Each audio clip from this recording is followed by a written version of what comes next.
2 out of the last 5 respondents on the latest survey are telling us that they are going to be buying a home this year. But I got news for them. There's nothing to buy. Hello, everyone, and welcome to Real Estate Daily with the House Heroes.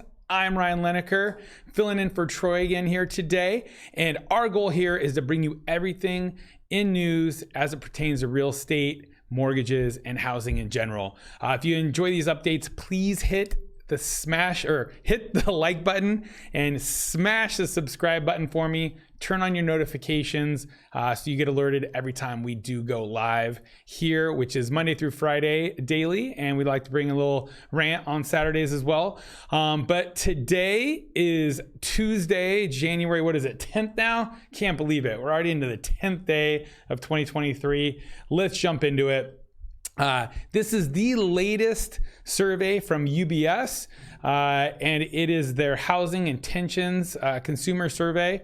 And a couple key data points that popped out here were that 39% of respondents, which is the highest since 2014, 39% of respondents said that they're actually planning on buying a house in the next year. My question is, where are they buying these homes? It's an absurd amount of number of people that want to get into the market. And that's what I keep telling our clients is demand is hot. I see it on interest levels. I see it at open houses. I see it on phone calls, on signs. The buyers are out there. The demand is out there. And the highest they've ever had, I think, was 44% of respondents say that they were going to buy within the next year. And that was back in 2014. So a couple other key takeaways on this survey. One of the biggest ones here is the headline they have is 70% of respondents believed finding an affordable home would be somewhat to very easy. And they're basically assuming that means that home buyers are willing to maybe downsize a bit, maybe lower their expectations, which was always our quote. How do you hook up on spring break in Lake Havasu? You just got to lower your lower your expectations. And hey, that's it, man. You got to just be out there and try and get into that entry-level home.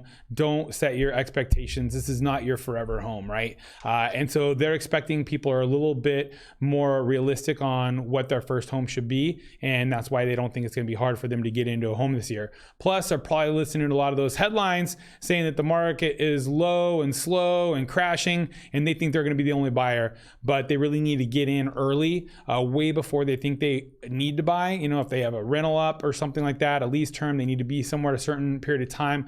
My recommendation would be start earlier than you think, because you will be surprised. There's going to be a lot of competition out there this year. So, and basically, yeah, they attributed it, this economist attributed it to just a lack of inventory. You know, we keep bouncing off these all-time lows like we talked about yesterday. And that's the number one thing. So a couple other keynotes, 89% of respondents also said that they felt that their home would be at the same price, if not higher, within 6 months. So really, there's not a lot of people thinking that the market pricing is going to be coming down. And with 70% willing to make concessions, as well as, you know, work on things like rate buy downs and stuff like that, they feel that they could pull on some of these affordability levers and be able to get into something and really start building equity over time. So for the rest of those, we got the consolation prize. We've got big money. We've got hedge funds rolling into the build for rent market, the BFR market. It's not your BFF market. It is not your best friend.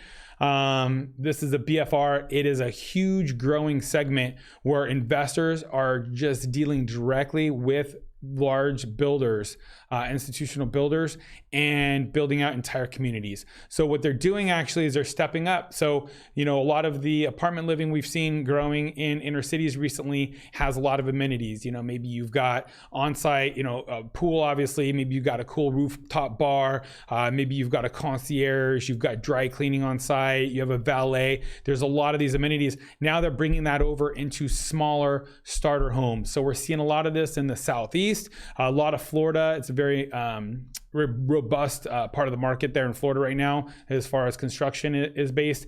And some of these numbers really jumped out at me in 2022. There was roughly 59,000 units planned in 2021.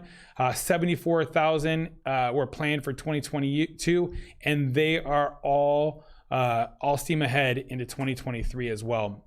So it's pretty interesting article here. It's a good, quick read, but biggest thing I would take away from it is a lot of the affordable markets still, such as southern, southeastern US, they are seeing a ton of building there, and that's where they expect a lot of the population to move. So but that's it. So for those of you who think they're going to be able to come in and swoop up homes, not even the hedge funds think that they're going to really be able to come in and swoop up homes in the hotter markets, because there's just so much demand. And so what they're doing is they're just already focused on going out and building what they want to be able to fill the need for rentals. And their take on this is, a lot of people, because affordability rates are up, they know people are waiting, and they think that they might be priced out of housing forever. And what that means is they've got a client base forever. So that's how they're planning, and that's where all of their economists are showing that they're going to see the greatest return, really. So if you're out there and you're able to get into a house, I would absolutely recommend doing it as soon as possible. As soon as you're approved and it's affordable for you to do so, I would get in. Don't look for your forever home. Get into something that works for you right now.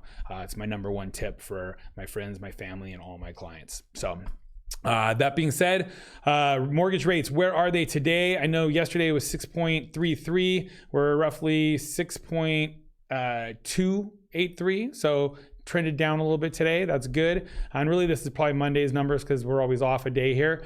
They're showing to January 9th. But if you got any questions on anything we covered yesterday as well, from rate buy downs, mortgage rates, adjustable rate mortgages, some of the 40-year products that are out there, let us know. We'd love to get you with a great lender who can go over all that information with you.